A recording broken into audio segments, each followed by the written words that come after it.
Welcome.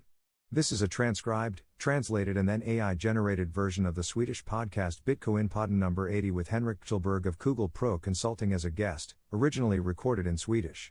The original recording can be found where you find your podcasts by searching for Bitcoinpodden number 80 and includes Martin Bistrom of Treho and Christian Plug. Unfortunately, the AI used to generate speech did not support several voices at present. Over to the podcast. Now let's start this week's episode. We say welcome to this week's guest Henrik Kugelberg. Thank you so much. How are things? Yeah, it's all good. Communicator, copywriter, Bitcoin enthusiast. Yes, that's right. And then you also work as a VIP and OTC customer success manager at the Swedish crypto exchange BTCX? Absolutely. What does a job like that mean briefly for those who don't know? I take care of the customers who come and want to sell or buy slightly larger amounts of Bitcoin, Ethereum, USDC. We can also do. It's like a concierge type of service where I have a lot of and frequent contact with the customer all the way to the finish line. What is defined as large amounts? We run from 500,000 Swedish kronor upwards. You've said that you discovered the internet in 1996 and immediately had visions. What did you imagine then? I just thought it's going to be this total it just opened up a new world that I saw. And it was all these things which then came to be in the 90s, that also crashed later in the 90s, All kinds of trade of course, but above all this networking stuff that everyone could suddenly find their own group, their own tribe or whatever you want to call it. I thought that was incredibly stimulating and cool. That's how I followed the first wave of the internet right down to the crash. But then I came back and started working more with the web-based systems that then became my path, sort of further in the whole thing. Then I have worked with IT for the past 7 to 8 years at the Swedish Transportation Agency as a requirements analyst, where you translate users' needs to programmable instructions. That's what requirers do. You were early on and discovered the internet, one might say then, and so we fast forward a bit to 2013 and you try to mine some Bitcoin. How did you discover Bitcoin? I have nerdy cousins in the US and they started mining during that time, 2012 something. Then I saw some pictures they sent saying we are mining Bitcoins, it's crazy fun. And then I tried to do it just on my own little laptop. That laptop is long gone and I have no idea if I even got any. I guess I made something. Many would have wanted or wished they knew about Bitcoin in 2012, 2013 yes, I would probably have mined them too. But how difficult was it for an ordinary person to mine Bitcoin in 2013? So I was already quite computer savvy so I could do it. But it was complicated. It absolutely was. And there were no pools or anything like that. It was just mine on your own computer. 2013, but it worked and I remember it being very boring, almost nothing happened but I kind of tried it. There were instructions online so there were no difficulties really. Well, you lost interest, one might say? Yeah, I hadn't read the white paper then, but I did later and then I was totally gone. It was just now this is what I'm going to work on. This I have to do. Because it is. It's exactly the same feeling that internet was back in 96. Exactly 20 years later a new world is opening up. But 2013, what made you feel that way when you read the white paper? It was, what should I say? My interest in macroeconomics actually emerged already during the 90s crisis. But then in the 2008 crisis, when you then realized what that was based on and what it's all about. That money really has no basis and things like that. Then I understood that now Bitcoin must be able to be the cure for the whole weird fiat world that isn't really based on anything. And then I read the white paper, and me being an old communication guy and text person, I was totally struck by how incredibly well written the white paper is and how easy it is to understand what this thing is supposed to do. And then I felt that okay, it's a super advanced technical product, it's the mightiest innovation. For me it's like a Nobel Prize winner in several different categories and so well formulated. It was just like this is going to turn the world upside down, this can't be stopped. So you had a bit of an epiphany and it reminded a bit of what it was like when you discovered the internet in the 90s. But do you think the internet had the same resistance that Bitcoin has now? Not at all. Because it is a resistance from authorities, banks and even ordinary people who go around saying it's a pyramid scheme and a scam and the likes, who have not really understood what kind of discovery Bitcoin is. But the internet didn't fly under the radar and was easier to accept for authorities, private individuals, companies, banks and the like? Right at the beginning. The years between 1995 and maybe 1998, somewhere the internet was a home for geeks in many ways. And I was totally indulged. I took over the university, I worked at the university then, and took over the university website, redid it and released a new 1997. But it was still very shadowy and many thought that it was just the old usual, criminals doing criminal things, the selling of strange things and show strange pictures. Oh, in this the terrorist's handbook became a shitstorm when people realized anyone can download a book that tells you how to make bombs. And now we are so far away from that feeling. Now we know that everything is on the internet, so now it's mostly about avoiding the crap. But then it was. In the beginning it was very suspicious, you could say. Luckily I worked at a serious university. If I had worked for some other obscure business I probably would have also been seen as a bit strange as well. But, the resistance from authorities? Yes, it was probably more that they didn't understand anything. You know the old classic, "It's just a fad," thing from the minister Ines Uusmann. That really says it all. And then they got run over by development and must begin to catch up and regulate and stuff like that. Just like with Bitcoin. The thing I think is Bitcoin's big problem is that it is about money. That it is like the base for taxes, society. It's the base for the world economy, the social economy. I have a social democratic friend from school that usually asks me, "Yes, but what is the benefit of Bitcoin to society?" And then I just feel there is no point in even starting the conversation. You notice quite quickly if it is time to open the can and actually start telling what it's about, or if it's just that you work with something that's really weird. People go, "We can't keep doing this. We have to just ram it down in the can again away with this, for it makes everything very strange."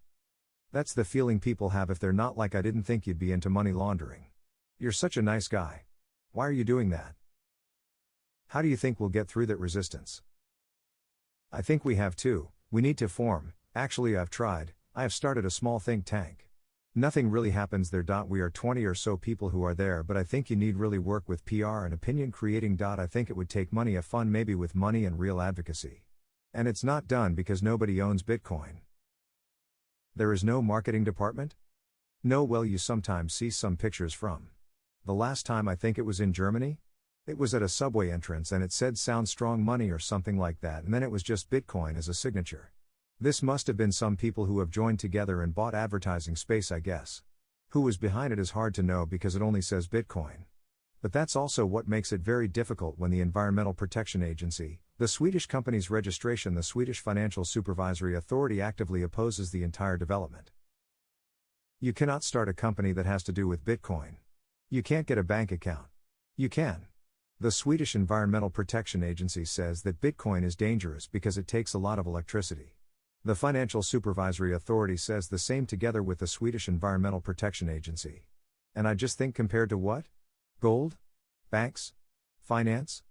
They shouldn't make such moves because it's not. After all, I have worked in government operations quite a lot, and the Swedish Transport Agency cannot come out and say that Bitcoin is bad because, and then something with transport. It's wrong. Then again, there is no counterpart. You don't have anyone who actually is Bitcoin and can speak up against them and say you can't keep talking like this about our business. There is no Swedish lobbying organization specifically for Bitcoin. There is Swedish FinTech Association, but they are mostly FinTech overall, and they will not go and argue and take that fight maybe. But if there is someone who listens and feels urged to start, that's great. Many would pitch in and help. I also think that there is a lot of knowledge and there is certainly some money that could be donated to start such an organization. Well, I can immediately raise my hand because I don't know, but I have become. I wouldn't say I'm an activist, but I'm definitely an enthusiast. I always get goosebumps when I talk about Bitcoin.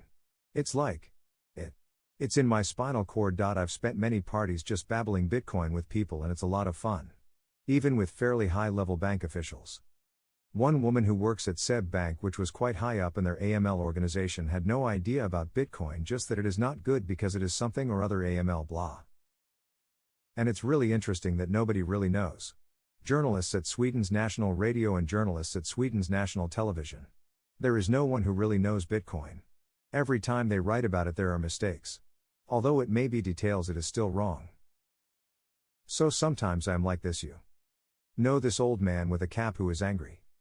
Hello. Now you wrote like this when it should be like this. But someone also has to stand up to it and correct it when it's wrong. I don't mind being called a Bitcoin activist. I think it's almost a nice epithet to use. But when you read the white paper, then you still had knowledge of, you said it yourself, macroeconomics and central banks and how money works. And maybe there isn't so many who have that knowledge. But if you are to understand Bitcoin, there are probably many people who think yes, but then you have to understand how it works technically. But to really understand Bitcoin, we need to understand the former. And it takes time to understand.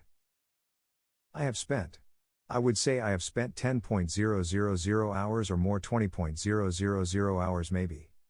Reading, studying, checking everything that happens. Listen to Andreas Antonopoulos, for example, and a lot of other people who are wise. I followed Real Vision before Raoul Pal orange-pilled himself. That's why I followed Real Vision, that they were talking about the macro economy and what happened to the macro economy after 2008. Real Vision? Yes. Fantastically good content right through, I think, and then suddenly it happens. He orange pills and just runs the Bitcoin journey and starts buying NFTs.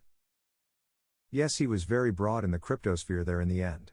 I agree. I have learned a lot also via Real Vision. Above all, when they talk about Bitcoin, they have very good one-on-one interviews with macro people who have found Bitcoin, and it gave very interesting perspective because it feels like the macro talk came to Bitcoin in 2020. Before there wasn't as much because maybe it wasn't macro accessed in that way. No, but I write a lot on LinkedIn, and there I wrote a text in the autumn of 2020 about what to expect from the pandemic, and that's what we see now. It's like superinflation, low production, broken supply chains, quantitative easing. Totally crazy things. Then of course comes the war and its impact on energy availability, etc. I didn't know that and I can't say. But all the other stuff like this. It is probably also a driving force for me to learn a lot about a lot of things, to have an idea of what the future might bring. Would you call yourself a Bitcoin maximalist, or are you curious about other projects and altcoins and such? I'm not a maximalist, I'm not.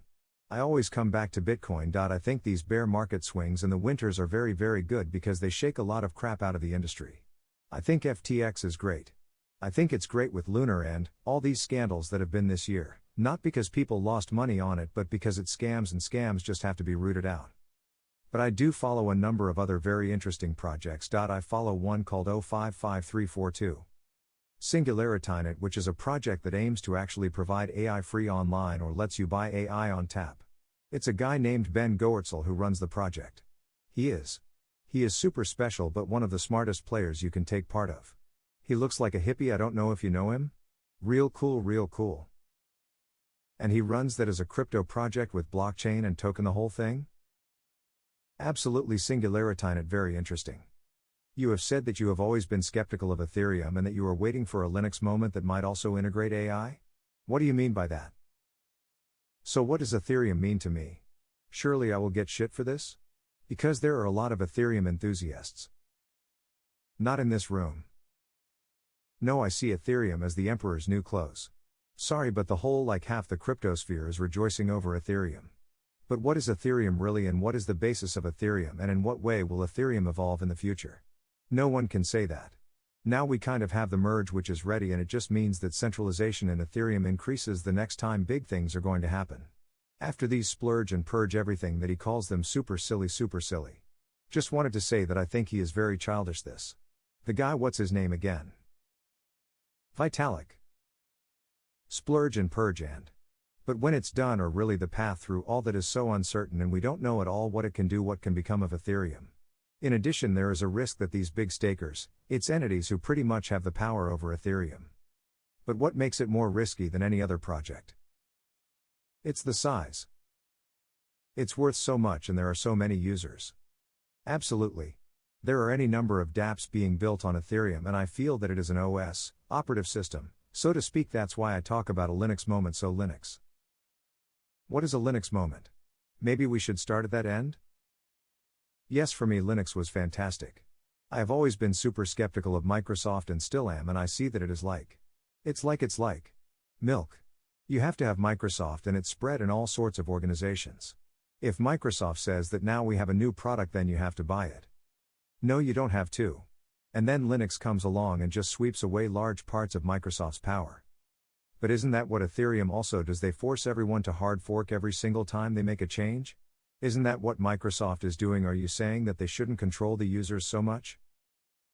Yes. But then it might not be Ethereum itself, maybe something else then, because they will never let go of control perhaps? No, but I also don't think Ethereum will be good enough. It is doubtful whether it is good enough even now considering the gas problems and these things. So when many people want to buy something at the same time, suddenly it's simply madly expensive to send money. Can't you say that about Bitcoin too? You can, yes you could, but Bitcoin is not in that arena.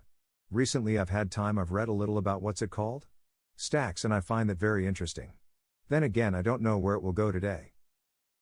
What is Stacks for those who haven't heard of it? Yes, well, you could say that Stacks is another parallel chain to Bitcoin that writes its block headers to the Bitcoin chain. And that's really how it all comes together. Then you can stake Bitcoin to mine Stacks. It's like DeFi on Bitcoin, isn't it?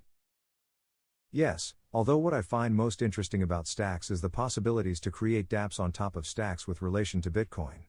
Because Bitcoin is so robust, and I don't see that Ethereum is the same way. I could be wrong.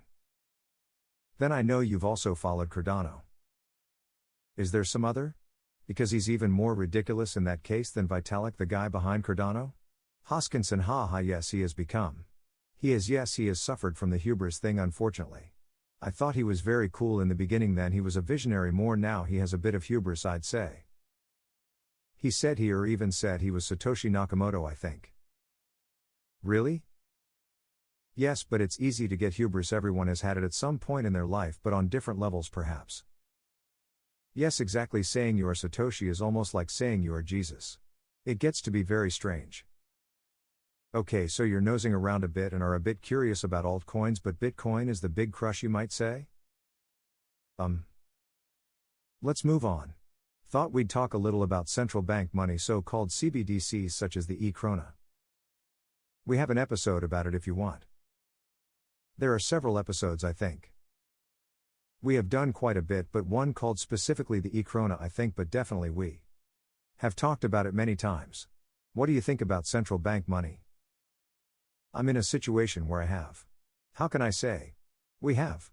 It's a bit like politics to me. I don't really subscribe to any ideology, but I would want to pick a little from different things. Right now I'm vacillating between the old normal notion that it's terribly nasty. It's a weapon that you put in your desk drawer as a government. And then when there is a crisis, I think that very, very many governments will pick up the weapon and use it just as badly as it is possible to use, although they may not think so immediately or initially. I find it hard to believe that the Swedish central bank are super interested in that level of control. On the other hand, we see our Swedish private banks and the Financial Supervisory Authority, which are very interested in quite a lot of control. I don't know. I sometimes get the feeling that it is almost an atomic bomb that you have in your arsenal. But in what way? If you can give concrete examples. Do you see that a crown can be used as a weapon? I think political development in Europe and other parts of the world is that there are more and more populist elected leaders. Many are quite radical. Many want to throw out different ethnic groups, want to build walls, want to shut down. You want to choose who will be allowed to enter the country. Some labor immigration is positive, but all other immigration, fugitives, migrants are negative, and so on. And it doesn't play well with my values at all. I personally think that we have a party in the Swedish parliament today and in the government. It is not true that the Sweden Democrats are not included in the government. The Sweden Democrats are the foundation of this government. Everything that is done goes through the Sweden Democrats. And I see them as a radical and malevolent populist party. That's why I'm afraid of CBDCs in Sweden. Because one fine day maybe the Sweden Democrats have 40% or 52%. And then we have a government that has an agenda that divides our society and put different individuals against others. This is going to be very political, I know. But how would they use the crown for this? In what way? Exactly. Well, here you have a traceable currency that is linked directly to the individual via some form of e-identification. So the de facto system owners can, in this case it would be the National Bank. If one says that the National Bank is appointed, that they are just officials, they are not political, well, they are politically appointed anyway. If we imagine Donald Trump with a CBDC, he would have exchanged the entire board of the National Bank against his friends. Anyway, with the weapon CBDC you can decide what people can and can't buy. You can decide whether they should get paid or not. You can decide that you will be fined instantly like they do in China. You can influence people's lives on the most basic level. What do I get? What kind of money will I get this month? Oh, I wrote something crazy on the internet. I get a fine of $50 and then I can't pay the rent. But you mean in an arbitrary way how the state itself wants to manage that? As it is today, most people receive their salary digitally at their bank. It is a private company, but if you suspect a sufficiently serious crime, the police can freeze your assets or get data out and so on. The opportunity is there, but in a different way. You mean that this will be far too easy for the state to control and go through in this case? I think of a country like Ukraine now that is being attacked by another country. What happened then was that they went directly into martial law, i.e. wartime laws, and in almost all countries martial law means that the economy is one of the first things you sink your teeth into. You limit people's ability to do things financially. The next step is to limit people's mobility. And so on and so forth. And I mean, NATO and Russia could end up at war. It could happen within a year. We don't know anything about that, but are we then members of NATO? Then suddenly we might be at war with Russia too. And then we get martial law in Sweden, and then we are talking about something completely different. And if you have a CBDC, you have the opportunity to control exactly everything. You can say to someone that they bought 2 packs of cigarettes last month, you must stop smoking, so we will not let you buy smokes. It's a trite thing, but there are plenty of other things you could imagine. Can you say that Bitcoin exists to separate money from the state? It is almost the most important task, I would say, for Bitcoin, while a CBDC or e-krona is exactly the opposite, that it gives even more control. The politicians get even more control over the money. Exactly. And by the way, another perhaps radical thought that I have is that we don't nowadays. We get politicians. We choose politicians and we choose parties very much based on advanced marketing and advanced influence. Not just national advanced impact, but foreign influence, Russian influence, Chinese influence, American influence, all kinds of different types of influence. So for me, democracy is a bit out of whack as well, and to me in my small strange world that means that we risk having politicians who have a completely different agenda than the one they talk about. But they have tried to influence politicians and influence people, and done for a long time, so to speak. Lobby organizations or advertising or posters, and nowadays online and digitally. But it has become more effective, you're really saying. Yes, they have so much more resources. Say you are a subversive party in Sweden. You can get support from. Wait a minute, we do have a party that has had support from Russia. They also have had support from the Front National in France. There are no limits to what resources you can get depending on your agenda. Say there would be a similar wave from the left where you have, like Fidel, or not Fidel Castro, he's dead, but with Cuba and China and a few others who think that Sweden should become much more left-wing, and then you start pumping, and then you do it for years. It's not one election campaign but several years. Russia will support almost anything as long as it is destabilizing. I think it came out that many of these European environmental activist groups were funded directly by Russia precisely to try get rid of, for example, nuclear power plants. So that part of the energy crisis we have is a direct influence from Russia via environmental groups, and it has been going on for a very long time. When you talk to many people, they think and sort of look at you and think, what a conspiracy theorist you have become, what are you up to anyway?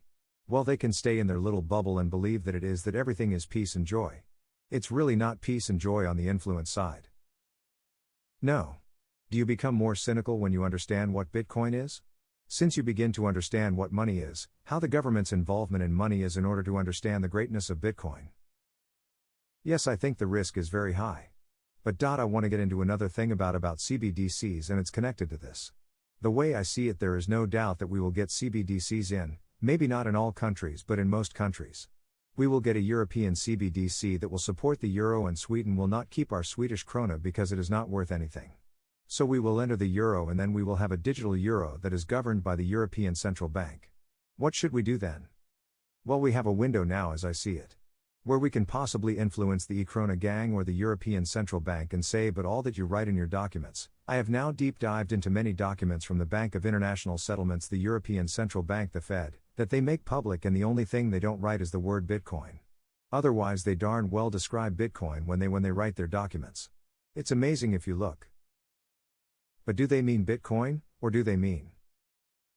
They do not mean Bitcoin. But they want a very similar thing that they can control. So a centralized Bitcoin is what they want? Well, I would say so.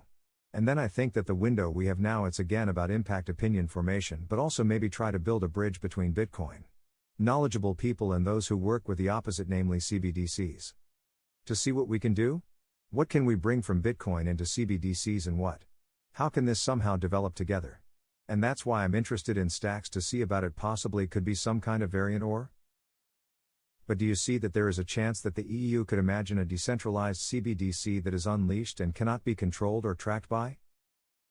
It depends on which part of me you ask. The cynic in me says, not a chance. But I still have to fight. I still have to think that if I can influence, I can raise this in some way, and then there is. At MIT there is an initiative called Digital Currency Initiative, and in their program statement they write exactly that. We are trying to be a bridge between these two worlds that hardly speak to each other. But they also have a bunch of people sitting there just doing Bitcoin. And even developers, paid developers to work with Bitcoin. So they have great knowledge about Bitcoin, and they also have the opportunity to speak with the politicians in a good way. What I understand anyway, and I have a report in my bag where they write about. Is it really true that a CBDC can bank the unbanked? Is there something like that in the theoretical basis of CBDC? And the answer they seem to give is that no, it's probably not like that. That's probably not really the purpose of CBDC. Although it says so in all the documents that it is one of the nice purposes behind a CBDC. And it would be interesting if MIT took every argument and really dove down and looked to see, is this really going to be better for the common man? Or isn't it? Why isn't it for the unbanked? It's 56 pages, I haven't had time to read it yet. But what you may not know is that 25 million American adults are unbanked. In the US, and then we speak of one of like the world's major economies. As an ordinary Swedish employee, you can't really understand what that means. Not having access to a bank. You can't borrow any money, you can't get any credit, you don't have a card. You have your cash in your pocket. We don't understand what that life would look like, but it is a fact. So you see that there is a risk then that the e-krona undermines our freedoms and rights. Yes, if it does not develop in a good way. It is time to get involved from Bitcoin's side. How important would you say cash is? Yes, theoretically it is important, but it has no function anymore. Not in Sweden. It's hard to use cash in society? Yes, it is. Bitcoin's Lightning Network is much better for ordinary people, I know you've written? Yes, it can be. At least. And why? Why do you believe that? Well, above all, it's because it's Bitcoin. Giving access to the free currency that is still there, which basically is unstoppable. But then Lightning is extremely fast and cheap. It is. People talk about Bitcoin being so slow. But now not anymore. That's why I think that Bitcoin can maybe also be a base where you can develop dApps. Do people know what dApps are? Decentralized applications are applications on top of a blockchain. Can you give an example that people know about? There are a lot of DeFi dApps where you can put some tokens in and get a little better interest on them. That would be the brief description of a DeFi dApp. That are the most famous example of a dApp. We're going to start rounding things off here, but we can look ahead a little. In conclusion, how do you look upon Bitcoin today and going forward? The coming year, for example? Yes, we have a halving in 430 days or so ahead, and it usually means that the rate goes up. But I'm actually not that interested in the rate. I don't trade. I own Bitcoin, of course, but it can just be there. I follow the rate as an indicator and all that. But for me, it's in Bitcoin's functionality and effect. Above all, maybe in the third world and South America, in countries where the currency is totally broken. One fine day we'll be standing here with a krona which is also totally broken, I think, so it might be time to start developing some infrastructure for Bitcoin in Sweden too. Because we have a krona that is so weak, and it seems the Riksbank do not understand. It was the Riksbank's stated goal to have a weak krona for a long time. But maybe it's time to try to strengthen it a little. Could be so, I think. Wasn't it said that it had never been so weak? It is incredibly weak, and that is what makes our inflation so high, much higher than other European countries, because we import inflation now indirectly, so that it is a huge problem that we have such a weak krona. Not fun to go on vacation this summer. But it is a systemic error, because the export industry would like to have a weak krona, and therefore the national bank wants a weak krona. But it can't get much weaker. It all gets very strange. One country that has invested in Bitcoin is El Salvador. How do you think it's going? It seems to have been of mixed impact. The president of El Salvador actually has quite a few authoritarian tendencies, which in itself makes people skeptical against what he comes up with, I think. It's much better if it grows from the grassroots level, which it seems to do in a lot of other countries. So not super impressed with El Salvador. I think is fun, of course, as well as most others. But I think it needs to come from the people for people to like it. Especially in that kind of country. But it was still a bit grassroots, because you had that Bitcoin beach in El Sani, which was almost a project that the president was told about. But because if one is authoritarian, as you say, and I agree to a certain extent, shouldn't it be contradictory to make Bitcoin legal tender because it's a money for the people? It undermines his power a little? Yes, absolutely. I don't really know how he thinks. I haven't read anything he's written and stuff. But no, it is above all a way to get out of the authority or dollar a dictatorship I was about to say. Which still exists. Because they don't have their own currency. They were completely dollarized before, as it's called. Exactly. And that's probably also a thing with these CBDCs. I wrote an article on my Substack, on henrikkugelberg.substack.com, that asks if it is China that's pulling us into the CBDC line of thoughts. They want a digital yuan and that many of their exports, i.e. importing countries that pay them, can be made to use digital yuan. It feels like European and American politicians are looking very closely at what's happening in China with that e-yuan, their CBDC, which has started rolling out locally in some cities already. Which other countries do you think Bitcoin will grow more from the grassroots level? I'm hoping for Argentina, for example. I mean, Argentina's national economy has been a total mess for 20 to 25 years? And very, very dependent on the dollar. Very dependent on lots of different things out of their control. And then there is terrible corruption, and you have to remind yourself of that since Bitcoin's entire blockchain is public, it should be able to be anti-corruption or possible to use in an anti-corruption context. Because you can actually see everything that has happened. Bitcoin enthusiast Henrik Kugelberg. Thank you so much for being a guest on the Bitcoin podcast this week. Thank you very much, it was fun.